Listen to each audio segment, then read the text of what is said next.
देखो, अपने चिंतन को संभालना है। हमारे जीवन में कई घटनाएं ऐसी घटती हैं जिनमें हमारे चिंतन में विक्षेप पड़ता है।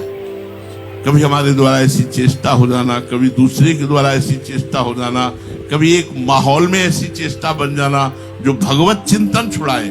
हमको अपने भगवत चिंतन को बचाना है। जरूरी नहीं कि हम शाम तक जिए। अरे यार चलो 2-4 दिन हम इस प्रपंच को देख लेते हैं, फिर शांति से भजन करेंगे। नहीं, पता नहीं शांति मिलेगी इसी प्रपंच में, रास्ता अंतिम पूर्ण हो जाए। हमको हर समय भजन देखना है। हमारी बात को समझ लो, यहाँ कोई न बुरा है न कोई अच्छा है। एकमात्र भगवान 3 गुणों की माया को अपने पर्दा डालकर लीला कर रहे हैं। तुम अगर इस बात में पड़ोगे कौन अच्छा है कौन बुरा है, तो पूरा जीवन बर्बाद हो जाएगा।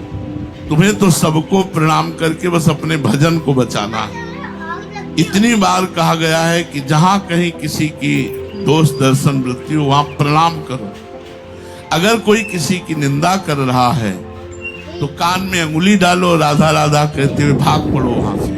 मत सुनो किसी की निंदा। हम भगवत चर्चा सुनकर भगवत भाव बनाने आए कि निंदा सुनकर के दोष भाव बनाने आए। अगर हम संसारिकता को अपने दिमाग में भरेंगे तो हमारा चिंतन छूट जाएगा। हमारा चिंतन बचना चाहिए। जो संसारिक लोगों से संबंध रखते हैं, संसारिक कार्यों से संबंध रखते हैं, देवी देवताओं से संबंध रखते हैं, लेकिन भगवान से संबंध नहीं रखते, तो उनके पुण्य तो बढ़ते हैं। अगर पुण्य किया तो क्षीणे पुण्य मृत्युलोकम विशंति, पुण्य क्षीण हुआ फिर मृत्युलोक में आ गए। लेकिन मेरा भजन करने वाले मेरे को ही प्राप्त होते हैं, इस भाव को लेकर भगवान कहते हैं मद भक्ता यान्ति मामपि। चाहे जैसा आचरण करने वाला हो, ये भगवान के मार्ग में छूट हो जाती है। जीव कैसा ही आचरण क्यों न करे, दुराचारी से दुराचारी क्यों न हो, आखिरकार वो मेरा भक्त है। इस बात से, इस संबंध से मैं उसका कल्याण कर देता हूं। यहां आकर के बात पूर्ण। ये करुणा किसी में नहीं, न किसी व्यक्ति में है, न किसी देवता में है, न किसी गुरु में है, न किसी संत में है। ये नहीं है, ये नहीं, गुरु में भी नहीं। अगर शिष्य में दोष देखेगा तो गुरु निकाल देगा, नहीं निकाल देगा।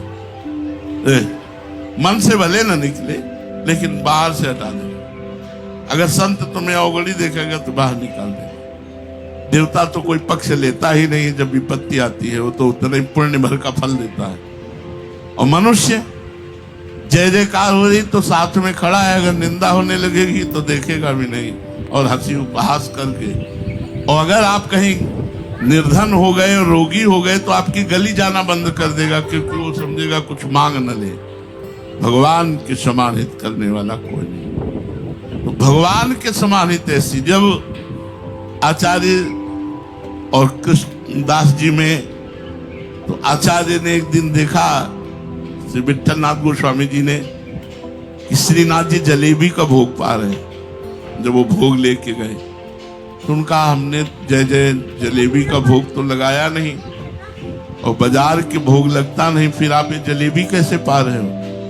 तो बड़े मुस्कुराते हुए कहा, कृष्णदास जो है ना, उन्होंने मानसिक भोग लगाया। एक जगह जलेबी बन रही थी तो देखा, वो ये गरम गरम जलेबी तो श्रीनाथ जी पाते थे, कितना अच्छा। तो पहुंच गई भाव, तो बोले वो कृष्ण, तो उनका कृष्णदास को तो हमने त्याग दिया है। तो उनका, देखो आप आचार्य हो, आप गुरु हो, आप त्याग सकते हो, लेकिन एक बार जिसको हमने स्वीकार किया उसे त्याग नहीं सकते, श्रीनाथ जी ने कहा। तो हुआ ना, गुरु ने त्याग दिया लेकिन इष्ट ने त्याग नहीं दिया। उमा राम समहित जगमाही, गुरु पितु मातु बंधु। उनके समान को हित करने वाला, कह रहे मद भक्ता यान्ति मामपि, सब छोड़ सकते हो क्योंकि सब गुण के पुजारी हो। अवगुण करे समुद्र सम गलत ना पनो जान, राई के सम भजन को मानत मेरु समान। समुद्र के समान अपराध बन जाए तो भी लालडी जो मानती नहीं कि अपराध बना। इसीलिए उमा राम स्वभाव जे जाना, ताय भजन तज भावना। ना कोई मनुष्य, ना कोई पदाधिकारी, ना कोई शिष्य, ना कोई संसार का या संसार से जो और भी लोग हैं उनमें देवता ऐसा कोई है कि अवगुणों का पक्ष ले ले, दुराचारी का पक्ष ले ले। वो केवल एक भगवान है, अपिचेतु दुराचारी। इसीलिए भगवान के समान प्यार करने वाला कोई नहीं है। जो दुराचारी से दुराचारी, आचरणहीन है, पर वो मेरा भक्त है, इस बात से मैं कल्याण कर देता। ये बात उसने केवल मेरे से संबंध जोड़ा और आसक्ति और आग्रह पूर्वक विषयों का सेवन किया। आसक्ति और आग्रह पूर्वक, लेकिन संबंध मेरे से जोड़ा, इस बात से मैं उसका कल्याण कर देता हूं। ये समझ के परे की बात है। आसक्ति पूर्वक विषयों को भोग रहा है, इसको कैसे भगवत प्राप्ति होगी? बोले इसने भगवान को अपना मान लिया है ना, इसलिए इसको भगवत प्राप्ति हो जाएगी। विषय सेवन उसको नहीं परास्त कर पाएंगे। अगर संसार की आसक्ति और आग्रह है हमारे अंदर और भगवान से जुड़ जाते हैं, तो संसार की आसक्ति और आग्रह एक दिन नष्ट हो जाएगी।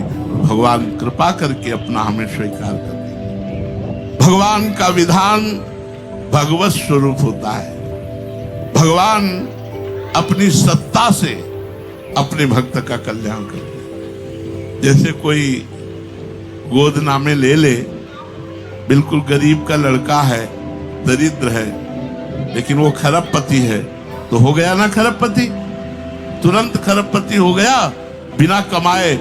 ऐसे ही भगवान की शरणागति है। भगवान की शरण में होते ही जीव जैसा भी मलिन हो, भगवान उसे निर्मल स्वभाव वाला बना देते हैं। भगवान उसे संत बना देते हैं। करो सत्य साधु स्वभाव, कोटि विप्र बदल आ गए जाहु, आए शरण जो नहीं ताहु। इसीलिए मद भक्ता यान्ति मामपि, भगवान कहते हैं कि मेरा भक्त मुझे ही प्राप्त होता है। हम सबको चाहिए कि अगर हमें कामनाओं की भी पूर्ति करनी है तो अपने भगवान से। बहुत जन्मों से हमारा मलिन मन है, साफ करते करते हो सकता है फिर कोई छींटा लग जाए, फिर कोई गंदगी लग जाए। एक दूसरे के हाथ में मिला के चलो, बड़ा फिसलन वाला मार्ग है। अगर कोई गिर रहा है तो हमें चाहिए कि 4 लोग मिलकर उसे संभालें और उठाकर आगे बढ़ावें। ऐसा नहीं है कि गिर रहा है तो 4 लोग मिलकर चाल लाते हैं और मार दो कि दलदल में चला जाए। गिर रहा है तो उसे उठाओ, उसे उठाकर आगे बढ़ाओ। भगवान तुम्हें गिरने नहीं देंगे।